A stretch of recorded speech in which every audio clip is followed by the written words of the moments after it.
Bom dia, bom dia, bom dia. Eu sou Mariane Marie e hoje, dia 2 de dezembro, segunda-feira, vamos estar aqui falando do que nós mais gostamos de falar, que é da Palavra de Deus, a segunda carta do apóstolo Pedro. E nós já começamos falando da graça do nosso Senhor, do nosso Salvador, que é o que diz no versículo 18, mas no versículo anterior, no 17, diz assim: Vós, portanto, amados, sabendo isto, dantes, guardai-vos de que pelo engano dos homens abomináveis sejais juntamente arrebatados e decaiai da vossa firmeza. Antes crescei na graça e conhecimento de nosso Senhor e Salvador Jesus Cristo. A Ele seja dada a glória, assim agora como no dia da eternidade. Amém.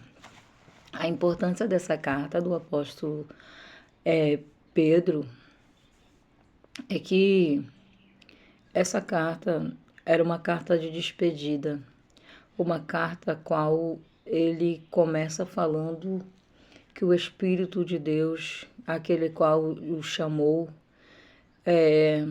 já tinha falado para ele que a hora da partida dele estava próxima. Então, com muito cuidado, com muito zelo, ele escreve essa carta, os conselhos do apóstolo Pedro para aqueles que confessaram a fé no Senhor, no Salvador Jesus Cristo.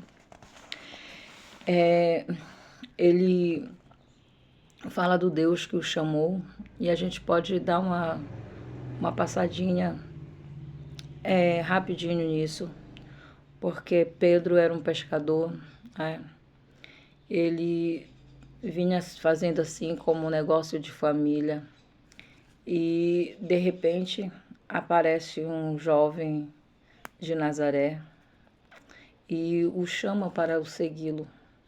Interessante que Pedro larga tudo, larga as redes e vai seguir esse homem, a qual o chamou para segui-lo. E aí a gente vai olhar toda a narrativa e se perguntar para nós mesmos, será que nós teríamos a mesma coragem de largar tudo para seguir Jesus? Porque até então Pedro tinha visto um discurso a qual o próprio Jesus lhe pediu emprestado o barco. Então, ele largando tudo, seguiu Jesus. qual era uma pessoa que em sã consciência deixaria a sua forma de ganhar o seu pão diário, deixaria a sua propriedade, né, a sua herança, não é, o seu barco, para seguir um homem que dizia que o Filho de Deus não tinha onde reclinar a cabeça, não é? Muitas vezes falta isso para nós entendermos a loucura da pregação e que poder carrega essa palavra de poder. E aqui nós vemos um Pedro quase encerrando a sua carreira ministerial, depois de ter vivido inúmeras emoções, ter visto aquele que lhe chamou sendo crucificado, né? Mas também com provas incontestável o viu ressuscitado e caminhou com ele por 40 dias aprendendo acerca do reino.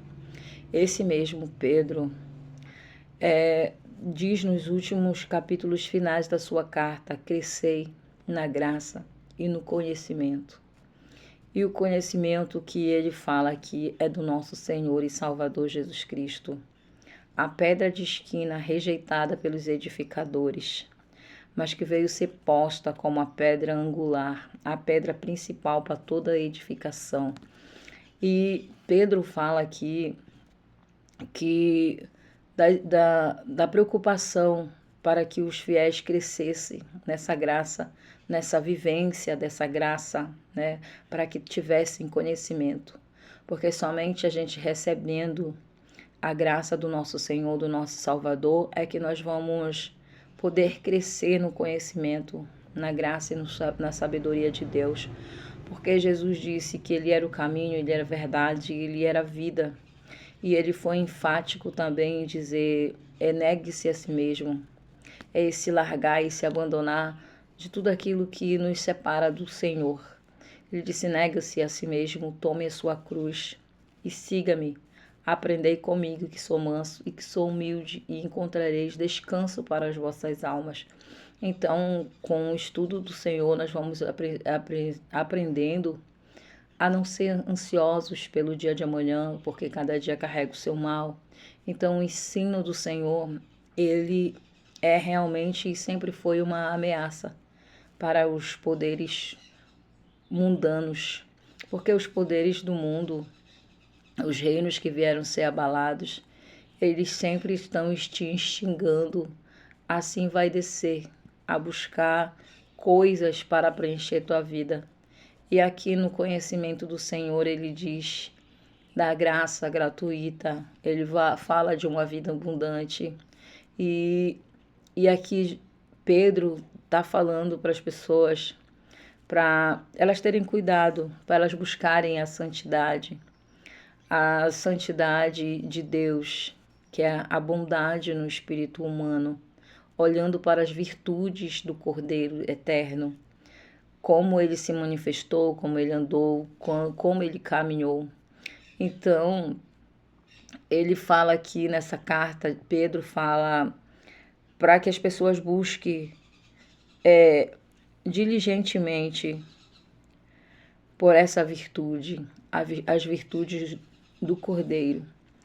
E ele fala que ele recebeu realmente do Espírito, ele caminhou com Jesus, ele aprendeu com Jesus, ele era uma testemunha de que realmente aqueles ensinos, eles eram verdadeiros, eles eram coerentes, e se a gente praticasse, nós veríamos a glória de Deus. Então ele foi enfático em falar sobre as virtudes do Cordeiro Eterno, que é o que nós temos que buscar, né? Ser sinceros, ser humildes, não sermos avarentos, não sermos presunçosos, ser cordiais e bondosos um para com os outros, buscar esse amor, orar pelos nossos inimigos, orar pelos que nos perseguem. E aí, se te pedirem a tua túnica, solta também a capa. Ele nos ensina esse desprendimento do material, para que a gente venha buscar o que a traça, que a ferrugem não corrói, o que o ladrão não vem e rouba. Porque o ladrão rouba até a nossa celebração de adorar o nosso Deus. A primeira coisa que ele rouba do ser humano é a celebração de adorar o seu Criador, como criatura, como feitura de Deus. Tira essa celebração do ser humano.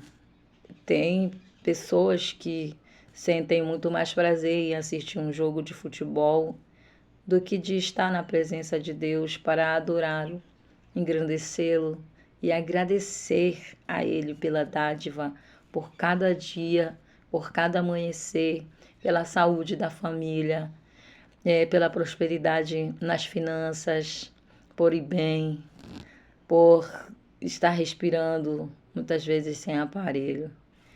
Então, o inimigo ele veio para roubar, primeiramente, a nossa celebração de celebrar o nosso Deus. Quando nós estamos em dificuldade, às vezes nós nos tornamos ao Senhor, mas o Senhor tem planos bons para nós e não maus, e Ele quer que a gente busque Ele por amor, por entendimento. Buscai o Senhor de todo o teu coração, o adorai com todo o teu entendimento. Esse é um mandamento para todas as nações, para todo ser vivente, porque todo ser que respire e louve ao Senhor. Então a gente vê o ladrão entrando no cenário da humanidade, primeiramente para roubar a adoração. Roubar a adoração e tomar o lugar de Deus nos nossos corações. A pedra que nos edifica, que edifica todo o edifício. E nós não estamos falando de templos feitos com as mãos humanas, porque o Senhor não habita em templos feitos por mão humana. Os discípulos do Senhor, admirando os templos, as grandes estruturas, e Jesus diz para eles que em 3 dias ele derruba, coloca, deita abaixo e edifica e levanta um novo. E eles pensaram carnalmente, todos em volta pensaram carnalmente, mas Jesus estava falando do poder da eclésia, do poder da religião que ele destruía, e em 3 dias ele edificava um novo. Mais uma vez ele fala do sinal que ele daria, a não ser o sinal do profeta Jonas, 3 dias e 3 noites no ventre do peixe, como o filho do homem passaria no seio da terra, mas se levantaria com poder e grande glória, porque ele é a pedra de esquina, a qual todos os edificadores dos templos tiram, porque ele não dá lucro. Ele pede que o povo seja bondoso um para com os outros, e as nossas ofertas sejam ofertas em amor para abençoar vidas, para ajudar o necessitado, o desamparado. Então, Jesus é muito perigoso, é muito perigoso ministrar Jesus. E aqui o apóstolo está falando desse cuidado de pessoas que se levantam como falsos mestres, falsos doutores, com uma mensagem que até citam o nome de Jesus, mas durante as longas pregações eles desvirtuam o nome de Jesus, falando coisas que Jesus nunca e jamais falaria e nunca falou, pelo seu espírito de simplicidade e de busca. Então, ele faz um alerta: buscai a santificação, a santidade.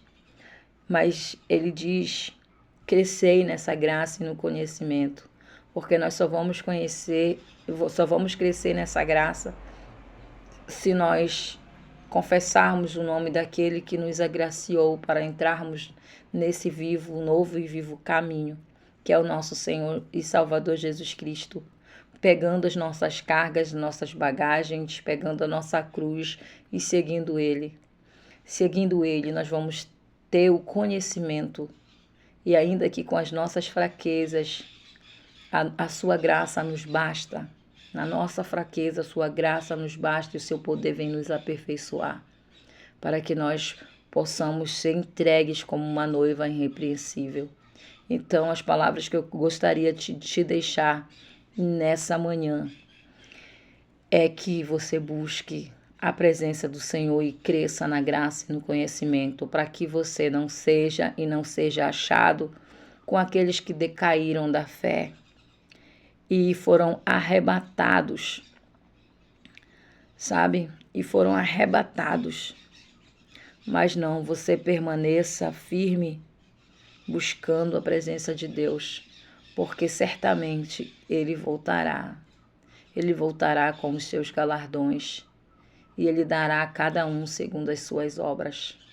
Pense nisso e pratique a justiça de Deus. Busque o reino dos céus e a sua justiça. E não te preocupa que as demais coisas Ele certamente acrescentará, porque a sua palavra é fiel e é a melhor profecia. É a única verdade, o único caminho de vida. Amém.